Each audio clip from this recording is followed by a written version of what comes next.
Ano ang iyong gagawin kung bigla na lamang magpakita ang pinakamalakas na awakener na gusto pa naman ninyong pag-awayan ng isang field type dungeon? In this chapter, huli nating makilala ang pinakamalakas na guild sa buong mundo na tinalo ni Song Jinwook mag-isa. Well, nagulat nga ang grupo ni Soho kung bakit bigla na lamang nagkaroon ng raid gate sa loob ng Shaded Dungeon na kahit si Bero hindi alam kung ano ang nangyari, kaya huwag na nating patagalin pa. Let's go! And please like and subscribe sa ating YouTube channel mga lods. Konti na lang maabot na natin ng 100k subscriber.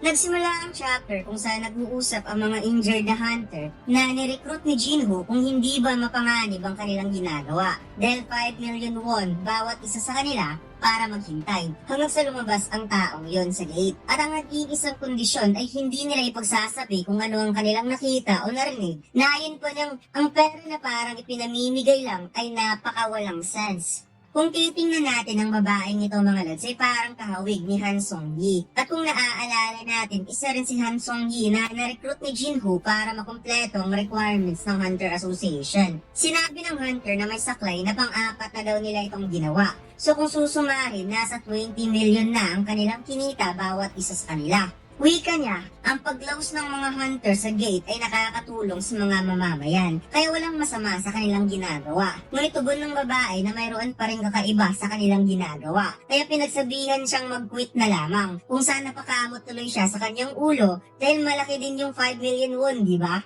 Napaisip rin ang lalaki na nakasaklay na napaka-questionable dahil sino ang taong kayang i-clear ang gate mag-isa. Ngunit wala itong makukuha from gate dahil wala man lang itong kasamang howling team or mining team at isa pa ang pinagtataka niya, recently lang pumasok ito sa D-rank gate. Ngayon isa na namang C-rank gate ang pinasukan. Kaya kaduda-duda talaga kung ano ang ginagawa ng batang yun sa loob ng gate. Lumipat ang eksena kung saan gumagawa ng mining team ang mga Shadow Goblins. Habang si Bero naman ang nagmimistulang manager na taga-utos at nakuha pa nitong kumain ng mana crystal. Pangiting sinabi ni Lady Ethel na mukhang ang pangongolekta ng Monster Corps ay mas mahirap pa sa inaakala niya dahil nangangailangan ito ng matinding skills na sinangayunan naman ni Gray. Napalingon si Lady Ethel sa kwarto ng dungeon boss kung saan nag-aalala siya kung ayos lang kaya ang young monarch dahil nakikipaglaban ito ngayon sa C-rank dungeon boss. Pagkatapos, lumipat ang eksena kay Soho na kasalukuyang nakikipaglaban sa dungeon boss na gumagalaw ito ngayon na parang kidlat sa sobrang bilis at ang dungeon boss pala na nakalaban niya ay ang Magic Beast Giant Arachne Spider. Iniwasan ni Soho ang mga pag-atake at dumiretso ang ating bida sa abdomen ng Magic Beast at ipinakitang na-obtain na pala ni Soho ang Kasaka Dagger nung natalo niya ang Kasaka Blue Venom sa huling chapter. Gamit ang Kasaka Dagger, ginamit ng ating bida ang skills na tinatawag na Storm Slash upang atakihin ang dungeon boss. At kagad ina-activate ang effect ng dagger, ang Paralyze, kung saan napasuka nga ng berdeng dugo ang dungeon boss, subalit nag-notify ang system na masyadong mataas ang resistance ng monster kung kaya't na-cancel ang effect ng dagger. Kaya parang hindi makapaniwala sa Soho na napawalang bisa ang special effect ng dagger. Gusto pa naman sana niyang masubukan ang paralyze effect, ngunit parang nagbimistulang useless against Giant Spider. Kaya sinabi ng ating bida na usually kapag papatay ka ng isang insekto, ito ang palaging ginagawa. Kung saan biglang inihagis ni Soho ang Kasaka Dagger na ikinagulat naman ng Giant Spider, ngunit plano palang gamitin ni Soho ang kanyang malawan punchman na kamao na kasalukuyan ngayong nasa itaas upang mag-unleash ng napakatinding suntok na direktang tumama sa mukha ng Giant Spider boss. Pangiting sinabi ni Soho na kapag papatay ka ng insekto, use your bare hands. At habang nasa ere ang dagger, ginamit ng ating bida ang Ruler Authority to control upang magsagawa ng napakaraming slashes na literal talagang nagpahirap sa dungeon boss. Naisip ni Soho na sapat na ang kanyang lakas para talunin ang isang C-rank dungeon boss. How about sisimulan niya ng pasukin ng mga B-rank gates? Habang naghahanap ng tamang pagkakataon kasama ang lumilipad na dagger dahil sa Ruler Authority, naisip ng ating bida na nakuha niya na kung paano gamitin ng maayos ang Ruler Authority sa pakikipaglaban. At naisip din niya na habang tumataas ang kanyang level, mas gumaling din siya in terms of combat battle. Ngunit biglang nag-sink in sa utak ni Soho ang isang paraan na what if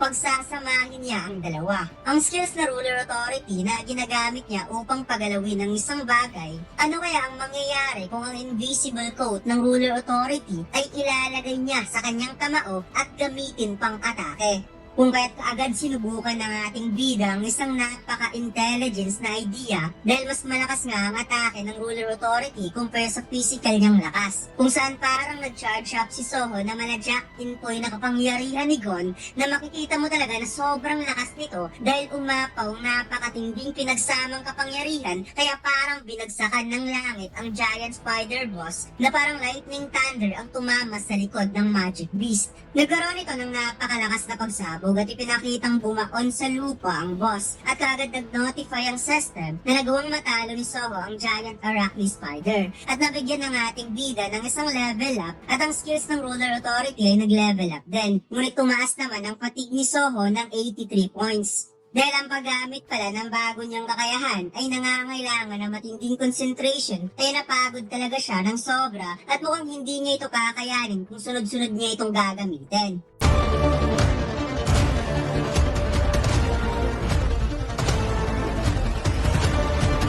Subukan niyo maglaro ng One Online Studio 4 Episode 7. Ang download link ay nasa baba. Maraming salamat mga Lods. Pagkatapos, nagulat si Lady Isle at Grey nang nakita nila si Soho na lumabas sa kwarto ng dungeon boss. Kaya pangiti nitong tinanong kung natalo ba ng Young Monarch ang Magic Beast boss, kung saan napauo ang ating bida. At napakomento naman itong si Vero na mukhang confident na talaga ang Young Monarch na talunin ng boss kahit wala siya. Sagot ng ating bida, kumain ka na lang ng Essence Stone Vero. Sinabi ni Vero na tinipon niya na ang lahat ng mga materials galing sa monster at hindi naman makapaniwala itong si Soho sa convenient na nagagawa ng system dahil pwede pala siyang magbenta sa shop window sa pamamagitan lang ng pag-gather ng mga materials from monster.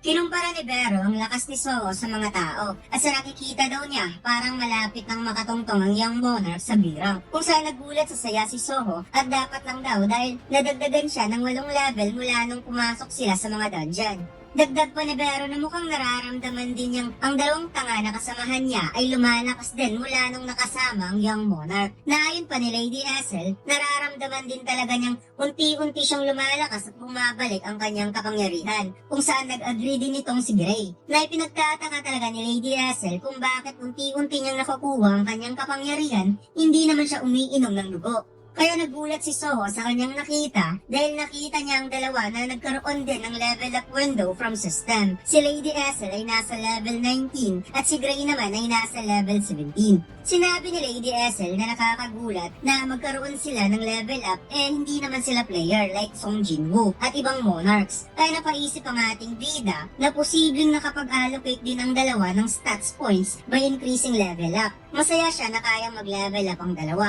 Ngunit ang Descendant Companion System ay napakarami pa talagang misteryo sa likod dito. Kaya sinabi ni Soho, how about susubukan nila kung totoo ba talagang kayang mag-level up ng dalawa? Na ikinagulat naman ni Vero kung ano ang ibig sabihin ni Soho at paano ito gawin. Na pangiting sinabi ni Soho na magsagawa tayo ng dungeon raid ngayon din. Kung saan nagreklamo nga itong si Grey at Lady Isle dahil kakatapos lang nila ng 2 raids ngayong araw tapos gusto pa nitong dagdagan. Lumipat ang eksena kung saan pumasok ang 4 sa loob ng Shadow Dungeon at hindi nga nakaligtas ang dalawa dahil hindi pa pala nila natapos ang daily quest kaya si Lady Isle at Grey ang gagawa ng daily quest ngayong araw para makita ni Soho ang pag-level up ng dalawa. Kaya napakomento si Vero na wala talagang moderation ng Young Monarch. Subalit, biglang napansin ni Soho ang kakaibang surge na bigla na lamang lumitaw at isa palang napakalakas na red gate ang biglang lumitaw sa loob ng Shaded Dungeon na naramdaman talaga ng ating mga bida ang intense heat na nanggagaling sa loob ng red gate at nagtataka siya kung ano ang meron sa loob ng gate kaya tinanong niya si Vero kung posible ba na magkaroon ng gate sa loob ng Shaded Dungeon. Nasagot naman ni Vero, hindi ko alam.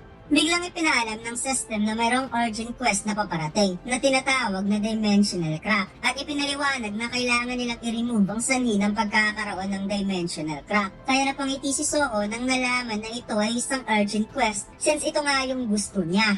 Bumili si Soho ng item sa window shop at ibinigay niya ito kay Lady Isle at Grey, isang exothermic robe na kaya silang protektahan from direct heat like sunlight at sinabi nakakaisip lang niya na pumasok ng another raids ngunit binigyan siya kaagad ng blessings. Lumipat ang eksena sa napakalawak na disyerto, isang Egypt-type field dungeon, Pyramid Field, at ipinakita si Ryu Sin from Ashura Guild, isang birang hunter. Tinutukan ni Ryu ng sword ang isa pang hunter dahil hindi sila pwedeng pagsabihan lang na palisin sa loob ng dungeon out of nowhere dahil ang Ashura Guild ang unang nakatungtong sa loob ng dungeon. Napatitig ang isang hunter na may kakaibang mata na wikang, ano ngayon? Magbibigay daw sila ng last warning dahil mula ngayon, itong field type dungeon is under control of their guild. At kapag magkakaroon ng problema, agad-agad silang magdideklara ng gyera. Kaya napasyat na lamang nitong si Ryu dahil hindi niya inakala na makakasagupa pa talaga niya ang Scavenger Guild.